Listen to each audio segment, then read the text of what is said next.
नमस्कार दोस्तों, स्वागत है आपके अपने यूट्यूब चैनल इलेक्ट्रॉक्स एमसीक्यू पर। आज हम क्लास 10 एसएसटी का पहला चैप्टर यूरोप में राष्ट्रवाद का उदय बहुत ही आसान भाषा में समझेंगे और वीडियो के अंत में 40 इम्पॉर्टेंट एमसीक्यू भी मिलेंगे जो बोर्ड एग्ज़ाम्स के लिए बेहद ज़रूरी है। तो अंत तक बने रहें हमारे साथ।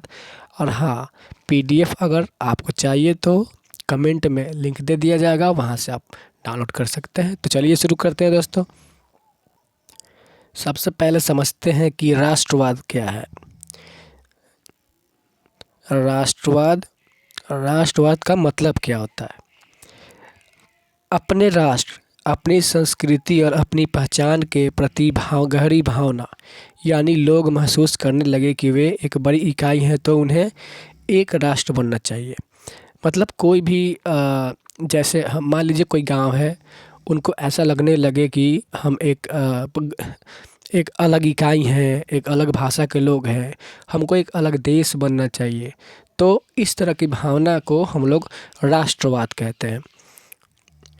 यही हाल यूरोप में हो गया था।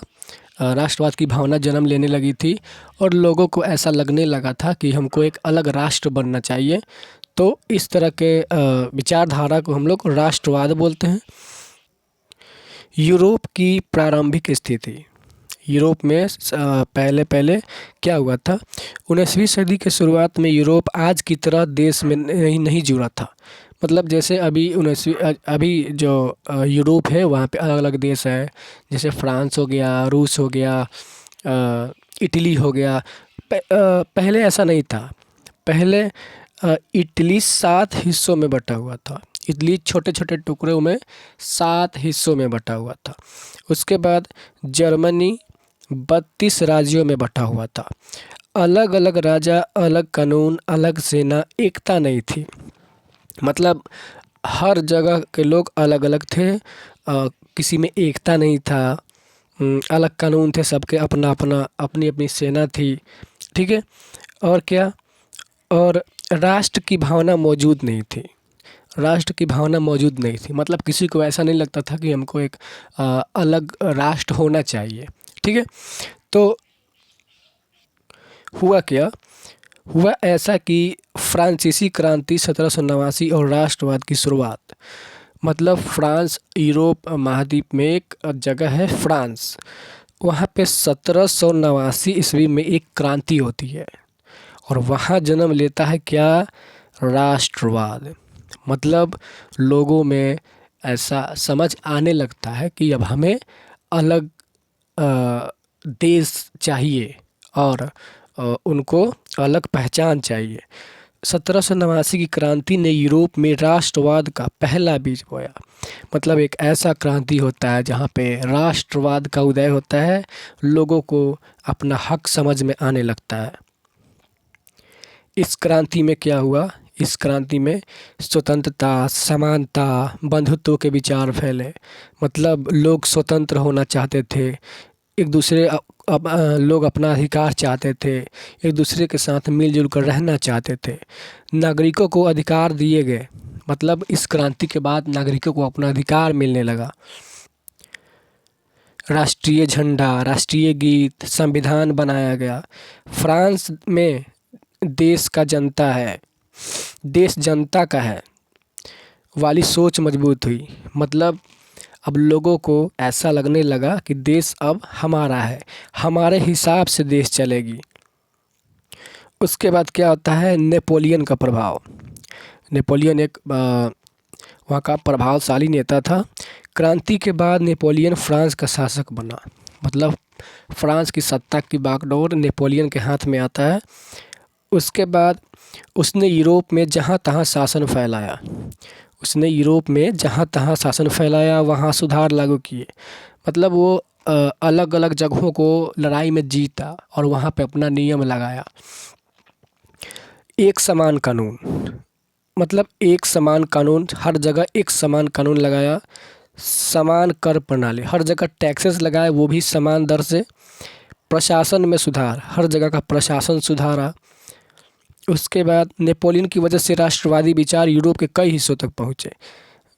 इसका मतलब ये है नेपोलियन की वजह से राष्ट्रवादी विचार यूरोप के कई देशों तक पहुँचे। मतलब जहाँ जहाँ नेपोलियन गया शासन करने के लिए, वहाँ वहाँ लोगों में ये भावनाएं उत्पन्न हुई कि अब हमें अलग रहना है, अलग राष्ट्र बनाना है और अपने तरीके से जीना है। ये एक अच्छी बात थी। उसके बाद वियना की कांग्रेस क्या हुआ? ये सब होने के बाद जब नेपोलियन वहाँ का राजा बना, बहुत जगहों पे राज किया और लोगों को अब ऐसा लगने लगा था कि अब हम अलग रह सकते हैं, उनको अपना हक पता आने लगा। फिर क्या होता है, नेपोलियन की एक बार हार हो जाती है। नेपोलियन की हार के बाद यूरोप के राजा एक बैठक में मिले। मतलब नेपोलियन जब हार जाता है तो एक बैठक बैठाया जाता है, किसके द्वारा? वियना की कांग्रेस में 1815 ईस्वी में एक बैठक बैठाया जाता है। उनका उद्देश्य क्या था? पुराने राजाओं को सत्ता में वापस लाना, राष्ट्रवाद को कमज़ोर करना। मतलब लोगों में जो भावना थी राष्ट्रवाद की, उनको समाप्त करना इनका मुख्य उद्देश्य था। और पुराने जो परंपराओं जैसी जो शासन चलती थी, उसको वापस लाना इनका उद्देश्य था। लेकिन जनता अब जागरूक हो चुकी थी, इसलिए राष्ट्रवादी आंदोलन को रोक पाना मुश्किल था। अब जनता जागरूक हो चुकी थी, उनको अपना हक पता चलने लगा था। वो सब समझ चुके थे कि नहीं, जो कुछ भी है आज मेरी वजह से है और हम ही सरकार बना सकते हैं, हम ही सरकार बिगाड़ सकते हैं। उनको सब समझ में आ गया था। राष्ट्रवाद के बढ़ने का क्या कारण था कि लोगों में इतना आक्रोश आ गया था? लोग अपना हक कैसे समझने लगे थे? उसका कारण ये है, प्रिंटिंग प्रेस से विचार तेज़ फैली। मतलब प्रिंटिंग प्रेस का विकास हो गया था। मतलब न्यूज़ वगैरह एक जगह से दूसरे जगह ट्रांसफ़र होने लगा था। किसके माध्यम से? तो कवियों, लेखकों, कलाकारों ने देशभक्त के गीत, साहित्य बनाया। इन सब लोगों ने साथ दिया। ठीक है। उसके बाद राष्ट्र के प्रतीक, मतलब राष्ट्र के लिए अपना एक प्रतीक बनाया गया कि इस देश का ये झंडा होगा, ये गीत होगा। जैसे राष्ट्रगीत होता है ना, जैसे अपना वंदे मातरम, राष्ट्रगान आपका ये जनगण, ठीक है, वैसे ही हुआ। देवी देवता ने एकता की भावना को मजबूत किया। उसके बाद इटली का एकीकरण। अब आते हैं इटली में क्या हुआ? इटली के एकीकरण में 3 प्रमुख व्यक्तियों की भूमिका थी। कौन कौन से व्यक्ति थे? पहला मेजिनी। कौन थे? मेजिनी कौन थे? एक राष्ट्रवादी नेता थे। मतलब उनमें राष्ट्रवादी भावना कूट के भरी हुई थी। ठीक है। उन्होंने क्या किया था? यंग इटली का संगठन बनाया। एक संगठन था यंग इटली, उसको बनाया था इन्होंने। उसके बाद इटली को एक करने का सपना दिया। मतलब इन्होंने ही लोगों को ऐसा सपना दिखाया कि हम इटली को एक कण के ही मानेंगे। मतलब पहले इटली छोटे छोटे टुकड़ों में, 7 टुकड़ों में जो बटा हुआ था, उनको एक करके एक बड़ा सा राष्ट्र बनाना इनका मुख्य उद्देश्य था। उसके बाद ये काउंट काबूर भी है इटली में। ये कौन थे? ये प्रधानमंत्री थे किसी जगह का, वहीं छोटे से पार्ट का प्रधानमंत्री थे। राजनीति और कूटनीति का दिमाग, बहुत तेज़ दिमाग के थे और ये दिमाग इनका बहुत तेज़ चलता था। अगला है एकीकरण की योजना तैयार। इन्होंने ही एकीकरण को सबको एक में मिलाने की योजना बनाई। किसने? काउंट काबोर ने। ठीक है। उसके बाद गैरीबाल्डी कौन थे? ये महान योद्धा थे, युद्ध लड़ने में माहिर थे, बहुत सारे युद्धों को इन्होंने जीता था। दक्षिणी इटली को जीतकर एकीकरण में योगदान दिया। मतलब दक्षिणी इटली जो था, इसको इन्होंने जीत लिया और क्या किया? सबको एक में मिला लिया। अब सार क्या है इसको समझते हैं। सार क्या है? सपना मेजनी ने देखा। ठीक है। योजना किसने बनाया? काउंट काबूर ने बनाया। और तलवार किसकी चली? तो गैरीबाल्डी की चली। ठीक है। मतलब सपना मेजनी ने देखा कि एक राष्ट्र बनाना है, कैसे बनाना है, योजना काबूर ने बनाया। और उसको बनाया किसने लास्ट में? तो गैरीबाल्डी ने। ठीक है दोस्तों, अगला है आपका जर्मनी का एकीकरण। अब आते हैं जर्मनी में। जर्मनी भी पहले 39 हिस्सों में बटा हुआ था। उसमें ना एकता थी, ना संस्कृति जैसी थी, ना लोग आपस में मिलकर रहते थे, मतलब सब बिखरे हुए थे। एकीकरण का नेतृत्व, एकीकरण का इसमें जैसे उसमें कौन थे, इटली में अलग अलग थे लोग, इसमें भी एकीकरण के नेतृत्व कौन थे, यहाँ ऑटो फॉन बिस्मार्क प्रशा के प्रधानमंत्री थे, मतलब वही कोई छोटे से जगह के प्रधानमंत्री थे। उसके बाद इन्होंने क्या किया, लोहा और रक्त और लौह की नीति को अपनाई। आयरन एंड ब्लड, इसको इंग्लिश में बोल सकते हैं, आयरन एंड ब्लड एंड रक्त और लौह की नीति को अपनाया। 3 युद्ध जीतकर 1871 में जर्मनी को एक राष्ट्र बनाया। इन्होंने 3 युद्ध जीते और युद्ध जीत करके क्या किया कि जर्मनी को एक बड़ा सा राष्ट्र बनाया 1871 ईस्वी में।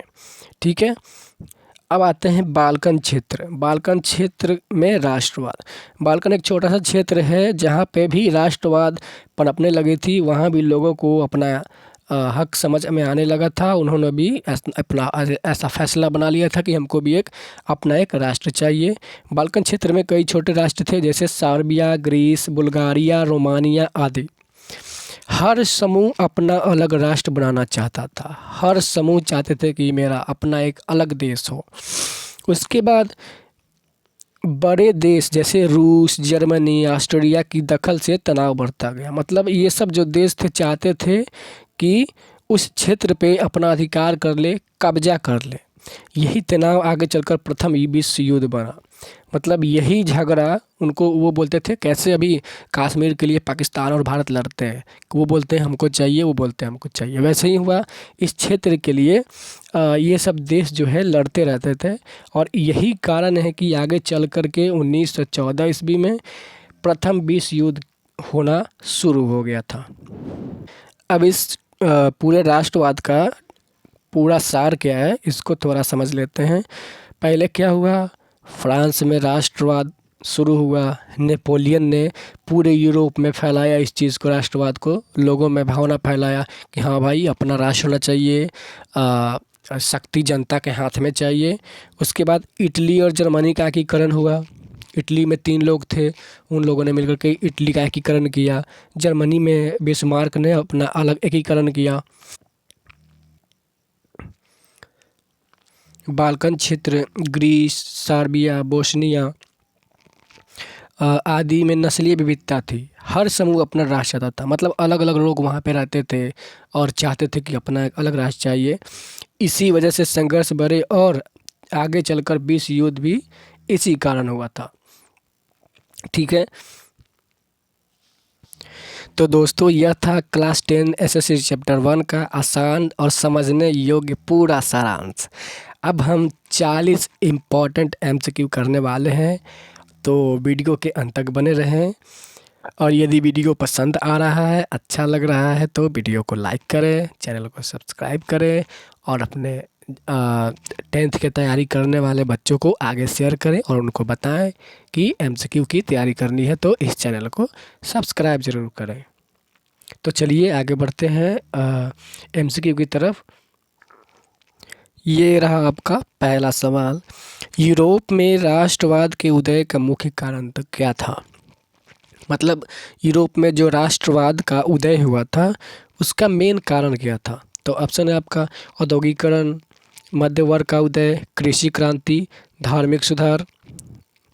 धार्मिक सुधार क्या था, तो आपका आंसर क्या हो जाएगा, आंसर हो जाएगा मध्य वर्ग का उदय। मध्य वर्ग का उदय हुआ था जिसके कारण ये क्रांति शुरू हुआ था। अगला सवाल है यंग इटली का संगठन। यंग इटली संगठन की स्थापना किसने की, तो आपका आंसर हो जाएगा मेजिनी। ठीक है, मेजिनी जो है यंग इटली को की स्थापना किया था, हम लोगों ने देखा था, चैप्टर में पढ़ा था। ठीक है, अगला क्वेश्चन है आपका जर्मनी का एकीकरण किसने किया था, बताइए जर्मनी का एकीकरण किसने किया था, तो आपका आंसर हो जाएगा ये बिस्मार्क जी ने जर्मनी का एकीकरण किया था। उसके बाद अगला क्वेश्चन है हाँ ये अगला क्वेश्चन है 1848 में की क्रांति मुख्य रूप से किसके द्वारा की गई थी, तो बताइए इसका आंसर हो जाएगा छात्र व मध्यम वर्गों के द्वारा किया गया था। अगला सवाल है ब्लड एवं आयरन की नीति। ब्लड एवं आयरन की नीति किसने अपनाया था? तो ये आपका आंसर हो जाएगा बिस्मार्क ने रक्त एंड लौ की नीति अपनाया था। इसके बाद अगला सवाल है इटली का एकीकरण। इटली का एकीकरण पूरा करवाने में मुख्य रूप से किसका योगदान था? बताइए। ऑप्शन दिया आपका मेजनी, कैबूर, बिस्मार्क, गैरिबल्डी। तो ऑप्शन क्या हो जाएगा? कैबूर। कैबूर ने इटली के एकीकरण को पूरा करवाने में मुख्य योगदान दिया था। अगला सवाल है यूरोप में उदारवाद का मुख्य आदर्श क्या था? तो आपका आंसर हो जाएगा बी, समान नागरिक अधिकार। मतलब इसका मुख्य उद्देश्य क्या था कि सभी लोगों को समान अधिकार मिले, सभी को समान अधिकार मिले, इनका मुख्य उद्देश्य था। अगला सवाल है 1815 का वियना सम्मेलन किसके नेतृत्व में हुआ था? तो आपका आंसर हो जाएगा मेटरनिख के नेतृत्व में वियना सम्मेलन हुआ था। अगला सवाल है वियना सम्मेलन का मुख्य उद्देश्य क्या था? मतलब वो जो वियना सम्मेलन हुआ था उसका मुख्य उद्देश्य क्या था? तो इसका आंसर हो जाएगा ये यूरोप में राजतंत्र पुनर्स्थापित करना। मतलब जब नेपोलियन हार गए थे उसके बाद फिर से लोगों ने एक मीटिंग बैठाया था और बोला था कि फिर से पुराने वाला शासन लाया जाए और राष्ट्रवाद को दबाने की कोशिश की गई थी। ठीक है, तो इसका मुख्य उद्देश्य यही था। अगला सवाल है किस क्रांति ने यूरोप में राष्ट्रवाद की भावना को सबसे पहले प्रेरित किया? तो कौन सी क्रांति थी? तो आपका आंसर हो जाएगा फ्रांसीसी क्रांति के बाद राष्ट्रवाद ने आग पकड़ लिया था। ठीक है, अगला सवाल है नेपोलियन की सिविल कोड नीति का उद्देश्य क्या था? नेपोलियन ने एक कोड की स्थापना किया था, उसका उद्देश्य क्या था? कानूनों में एक रूपता, मतलब कानून एक रूप से होना चाहिए। अगला सवाल है जर्मनी का एकीकरण किस वर्ष पूरा हुआ था? जर्मनी का एकीकरण किस वर्ष पूरा हुआ था? तो आपका आंसर हो जाएगा ये 1871 में जर्मनी का एकीकरण हुआ था, एक राष्ट्र बन गया था। ठीक है, अगला सवाल है किस देश को पैच वर्क टेस्ट स्टेट कहा जाता है? पैच वर्क स्टेट किस देश को कहा जाता है? तो आपका आंसर हो जाएगा ये ऑस्ट्रिया हंगरी। ऑस्ट्रिया हंगरी को क्या कहा जाता है? तो पैच वर्क स्टेट कहा जाता है। अगला सवाल है आपका बहुत इंपॉर्टेंट सवाल है ये किसने इटली को दक्षिणी भाग को मुक्त कराया? मतलब इटली के दक्षिणी भाग को किसने मुक्त कराया था? तो आंसर हो जाएगा आपका ये गैरिबल्डी जी ने इटली के दक्षिणी भाग को मुक्त कराया था। अगला सवाल है राष्ट्रवाद का अर्थ क्या है? शुरू में ही हम लोगों ने पढ़ा था राष्ट्रवाद का अर्थ क्या होता है, बताइए। तो आपका आंसर हो जाएगा ये राष्ट्र के प्रति निष्ठा। मतलब लोगों को अपने राष्ट्र के प्रति निष्ठा होनी चाहिए, उनको ऐसा लगना चाहिए कि ये हमारा अपना संस्कृति है और हम इसके साथ अलग रहना चाहते हैं। ठीक है, अगला सवाल है फ्रांस में 1848 की क्रांति का परिणाम क्या हुआ? मतलब 1848 में जो फ्रांस में क्रांति हुई थी उसका परिणाम क्या हुआ था? तो इसका आंसर हो जाएगा बी, गणतंत्र की स्थापना। मतलब एक अलग राष्ट्र की स्थापना करना उसका परिणाम था। अगला सवाल है जर्मनी के एकीकरण के बाद राजा कौन बना? मतलब जर्मनी का जब एकीकरण हो गया उसके बाद राजा कौन बना था? तो आंसर हो जाएगा क्या, ये विलियम वहाँ का राजा बना था। अगला सवाल है फ्रांसीसी क्रांति का नारा क्या था? फ्रांसीसी क्रांति जब हुआ तो वहाँ का नारा क्या था? तो इसका आंसर हो जाएगा ऑप्शन ए, स्वतंत्रता, समानता और बंधुत्व। ये बहुत इंपॉर्टेंट क्वेश्चन है, ये हर बार आता है। क्या है? स्वतंत्रता, समानता और बंधुत्व। अगला सवाल है उदारवाद के समान नागरिकता का अर्थ है? उदारवाद में समान नागरिकता का क्या अर्थ है? ठीक है, तो इसका आंसर हो जाएगा क्या, बताइए। बी हो जाएगा कानून के सामने समानता। मतलब कोई भी कानून हो सबको एक नज़र से देखा जाएगा, इसका मतलब यही है। उदारवाद में समान नागरिकता का मतलब यही है कि सभी लोगों को एक नज़र से देखा जाएगा, सब पर एक ही नज़र से कानून लागू होंगे। अगला सवाल है आपका किस घटना को राष्ट्रवाद को कमज़ोर किया? किस घटना ने राष्ट्रवाद को कमज़ोर किया, ये आपका सवाल है। तो ऑप्शन ए हो जाएगा, यहीं पे मीटिंग बैठाया गया था उसके नेपोलियन के हारने के बाद मीटिंग बैठाया गया था और राष्ट्रवाद को कमज़ोर करने की कोशिश की गई थी। अगला सवाल है आपका रेड शर्ट्स सेना किससे जुड़ी है? ये रेड शर्ट्स सेना किससे जुड़ी है? तो आंसर हो जाएगा बी, गैरिबल्डी से जुड़ी हुई है। अगला सवाल है, राष्ट्रवाद का विकास किस वर्ग में सबसे ज़्यादा तेज हुआ था? बताइए। तो आंसर हो जाएगा मध्यम वर्ग में। ऊपर भी हम लोगों ने अभी पढ़ा था, क्या मध्यम वर्ग में सबसे तेज़ी से हुआ था राष्ट्रवाद का विकास। उसके बाद है, फ्रांसीसी क्रांति ने किसे समाप्त किया? फ्रांसीसी क्रांति ने किसे समाप्त किया बताइए। तो आंसर हो जाएगा बी, राजतंत्र को। मतलब जो पहले राजा राज करते थे, इस प्रणाली को समाप्त कर दिया गया पूरी तरह से, और लोगों के द्वारा नेता को चुन करके सरकार बनाने की योजना लगी थी राष्ट्रवाद के द्वारा। अगला सवाल है, राष्ट्र राज की विशेषता क्या है? मतलब राष्ट्र राज्य जो होता है उसकी विशेषता क्या है? तो क्या हो जाएगा आंसर? सी, साझा पहचान। मतलब सबका एक जैसा पहचान होना चाहिए, साझा पहचान होना चाहिए। ठीक है। अगला सवाल है, जोल्वेरिन किससे संबंधित है? जोल्वेरिन किससे संबंधित है? तो आंसर हो जाएगा आपका ये, व्यापार संघ से संबंधित है। और भी हम डिटेल में सब जब समझेंगे इस चैप्टर को तो ये सब आपको समझ में आएगा। ठीक है। अगला सवाल है, किस घटना से इटली का एकीकरण तेज हुआ? मतलब कौन सी ऐसी घटना है जिसके कारण इटली का एकीकरण और भी तेज हो गया था? आंसर होगा आपका नेपोलियन का युद्ध। नेपोलियन जो युद्ध लड़े थे, उसके बाद ये राष्ट्रवाद की जो भावना वाली बातें और तेज़ हो गई थी, और इटली एक होने के लिए और तेज़ी से चल पड़ा था। अगला सवाल है आपका, किस नेता को इटली का मस्तिष्क कहा जाता है? मतलब इटली का दिमाग किस नेता को कहा जाता है बताइए। किस नेता को कहा जाता है? तो ऑप्शन हो जाएगा बी, मेजिनी को। मेजिनी ने योजना बनाई थी, इन्हीं ने सारे नियम को बनाया था। अगला सवाल है, राष्ट्रवाद में प्रतीकों का क्या महत्व है? राष्ट्रवाद में प्रतीकों का क्या महत्व है? जो भी सिंबल्स होते हैं उसका क्या महत्व होता है? ये आपका आंसर हो जाएगा एकता की पहचान। मतलब झंडा, राष्ट्रगान, राष्ट्रगीत, ये सब क्या होता है? ये एकता की पहचान है। अगला सवाल है, 1848 की क्रांति का एक परिणाम था। 1848 की क्रांति का एक परिणाम क्या था? तो आंसर हो जाएगा क्या? ये लोकतांत्रिक सुधार। मतलब लोकतंत्र जैसा, मतलब जनता के हाथ में सत्ता वाली बात हो गई थी। अगला सवाल है आपका, फ्रांस में किसने राष्ट्रवाद को मजबूत किया? फ्रांस में राष्ट्रवाद को मजबूत किसने किया था? तो नेपोलियन ने फ्रांस में राष्ट्रवाद को मजबूत किया था। अगला सवाल है, कॉन्स्टिट्यूशनलिज्म का मतलब क्या होता है? कॉन्स्टिट्यूशनलिज्म का मतलब क्या होता है बताइए। तो आपका आंसर हो जाएगा ये, संविधान आधारित शासन। मतलब कॉन्स्टिट्यूशन का मतलब क्या होता है? संविधान होता है। ठीक है, सिंपल। कॉन्स्टिट्यूशन का मतलब संविधान होता है। मतलब संविधान के आधार पर शासन किया जाना चाहिए, यही होता है कॉन्स्टिट्यूशनलिज्म का मतलब होता है। ठीक है। अगला सवाल है, किस घटना ने जर्मनी को एकीकृत होने का अवसर दिया? ठीक है, तो आंसर हो जाएगा ये, फ्रांको प्रशायन युद्ध। ठीक है, तो फ्रांको प्रशायन युद्ध। अगला सवाल है, ये फ्रांसीसी क्रांति में कौन सा वर्ग सबसे अधिक सक्रिय था? मतलब कौन सा ऐसा वर्ग था जो ज़्यादा सक्रिय था? तो आंसर हो जाएगा आपका ये बी, मध्यम वर्ग। पहले भी 2 क्वेश्चन हम लोग देख चुके हैं, मध्यम वर्ग। अगला सवाल है, किसे इटली का हृदय कहा जाता है? आंसर हो जाएगा गैरीबल्डी। गैरीबल्डी को इटली का हृदय कहा जाता है, क्योंकि इन्होंने इटली के एकीकरण में बहुत महत्वपूर्ण योगदान दिया था।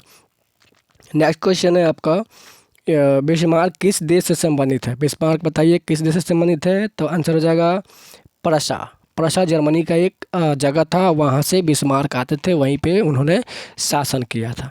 अगला सवाल है, राष्ट्र राज्य की मुख्य विशेषता क्या है? राष्ट्र राज्य की मुख्य विशेषता क्या है? तो आंसर हो जाएगा आपका सी, साझा संस्कृति। मतलब सबकी संस्कृति एक जैसी होनी चाहिए, ये राष्ट्र राज्य की एक मुख्य विशेषता है। अगला सवाल क्या है कि 1848 की क्रांति किस मांग के लिए की गई थी बताइए। तो आपका आंसर क्या हो जाएगा? लोकतांत्रिक अधिकार। मतलब लोग अपना हक मांगते थे। ठीक है, हक मांगते थे अपना। अगला सवाल क्या हो जाएगा? अगला सवाल है, इटली के पहले एकीकृत राष्ट्र का शासक कौन बना? मतलब जब पहली बार इटली एकीकृत हुआ, एक बड़ा राष्ट्र बना, तो वहाँ का शासक कौन बना? तो आंसर हो जाएगा Victor Emmanuel two. Victor Emmanuel two बना था वहाँ का राजा। अगला सवाल है आपका, राष्ट्र के प्रसार में सबसे अधिक योगदान किसका था? राष्ट्र के प्रसार में सबसे अधिक योगदान किसका था बताइए। आंसर हो जाएगा आपका मध्यम वर्ग। ठीक है। अगला सवाल क्या है, यूरोप में राष्ट्रवाद का उदय किस शताब्दी में प्रमुख रूप से दिया? ठीक है, तो आंसर हो जाएगा आपका 19वीं सदी। ये महत्वपूर्ण क्वेश्चन है और इसको याद रखना है। तो यह था आज का NCERT बेस्ड पर बहुत ही महत्वपूर्ण क्वेश्चन 40 MCQ जो एग्ज़ाम में आने की पूरी संभावना है। तो इसको अगर याद नहीं हुआ तो एक बार और वीडियो को देख ले, एकदम याद हो जाएगा। अगर यह वीडियो आपको पसंद आया, अच्छा लगा तो लाइक करें, शेयर करें, चैनल को सब्सक्राइब करें और मिलते हैं फिर अगले वीडियो में। Thank you, good bye. और जाने से पहले एक बात मैं बता दूं कि अगर आपको इन सब का PDF अगर चाहिए, आपको इन सब का PDF चाहिए तो कमेंट में मैं लिंक दे दूंगा, वहां से जाके आप लोग PDF डाउनलोड कर सकते हैं और आराम से पढ़ सकते हैं। ठीक है, चलिए गुड बाय।